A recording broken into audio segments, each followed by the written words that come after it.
Assalamualaikum warahmatullahi wabarakatuh. Perkenalkan kami dari kelompok 16 mata kuliah Sosiologi, dosen pengampu Profesor Dr. Syamsiah Badrudin akan menjelaskan mengenai kelompok dan organisasi. Saya Agung Boci Susanto, NPM 22351651638 akan menjelaskan definisi dari kelompok dan organisasi. Menurut J. Masisionis, kelompok sosial adalah dua orang atau lebih yang memiliki kesamaan identitas dan berinteraksi satu sama lain. Contoh, keluarga, pertemanan, kelompok keagamaan, bisnis, lingkungan, dan organisasi besar. Menurut J. Masisionis, untuk menjaga individualitas mereka, para anggota kelompok sosial mengidentifikasikan atau menentukan diri mereka sebagai kami. Menjadi bagian dari kelompok, orang-orang di seluruh negara dengan status yang sama, seperti wanita, pemilik rumah, tentara, jutawan, lulusan perguruan tinggi, dan Katolik Roma, tidak grup, tetapi kategori. Meskipun mereka tahu bahwa orang lain juga melakukan hal yang sama. Jenis kelompok sosial. J. Masisionis membagikan kelompok sosial menjadi dua, yakni kelompok primer dan kelompok sekunder.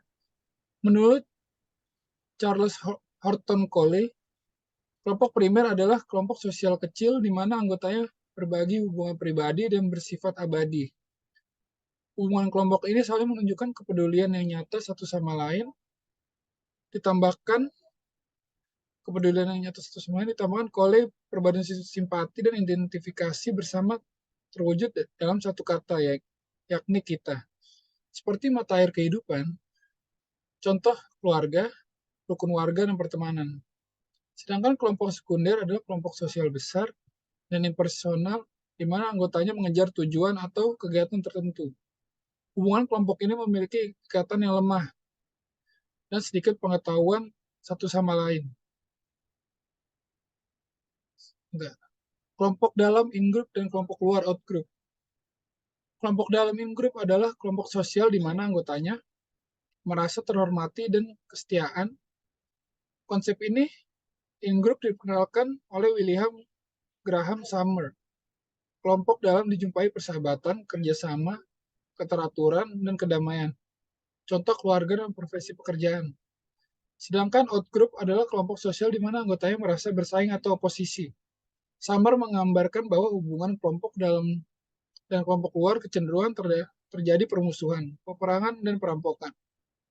Perbedaan ini tidak dapat dihindari, karena pada dasar manusia memiliki sifat, tujuan, dan kepribadian yang berbeda satu sama lain. Contoh, orang Yahudi mengidentifikasi mereka sebagai bangsa terpilih, dan Amerika Serikat mengokohkan dirinya sebagai negara superpower atau bangsa Yunani dan Romawi menganggap semua orang biadab.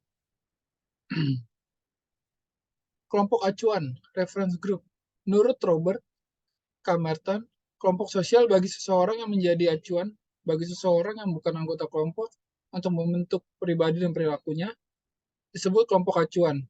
Berarti bahwa orang-orang menjadikan suatu kelompok tertentu sebagai acuan dalam bertindak dan berperilaku. Walaupun secara fisik maupun resmi tidak ternyata sebagai anggota kelompok, seorang yang tidak terima menjadi anggota TNI padahal itu merupakan cita-citanya. Kemudian dia bertingkah laku layaknya seorang anggota TNI. Hal itu tuh menunjukkan bahwa TNI adalah reference group dari orang tersebut atau contoh lain.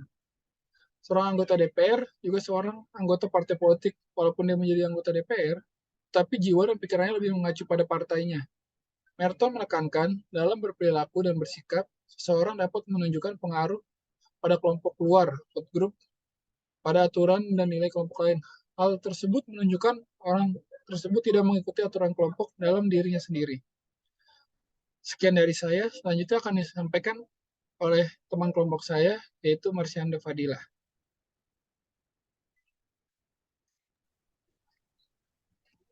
Nama saya Arsyanda Fadlina, NPM 19350751. 193507506085. Saya akan menjelaskan mengenai organisasi formal. Organisasi formal merupakan kelompok sosial sekunder yang diorganisasikan untuk mencapai tujuan secara efisien.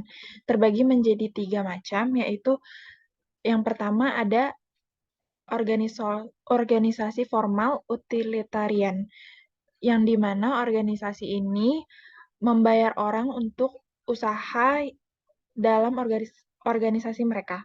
Yang kedua ada organisasi formal normatif yang bertujuan untuk mengejar tujuan yang secara moral berharga. Yang ketiga ada organisasi formal koersif yang dimana dalam organisasi ini dipaksa untuk bergabung sebagai hukuman atau pengobatan. Organisasi formal berjalan dipengaruhi oleh lingkungan. Kemudian ada kekuasaan. Tipe kekuasaan, menurut Max Weber, mengidentifikasikan 3 sumber kekuasaan. Kekuasaan tradisional, kekuasaan rasional legal, dan kekuasaan karismatik. Kekuasaan tradisional didasarkan pada kebiasaan. Yang kedua, ada kekuasaan rasional legal, yang kekuasaannya berdasarkan aturan-aturan yang disepakati bersama dengan anggota organisasinya.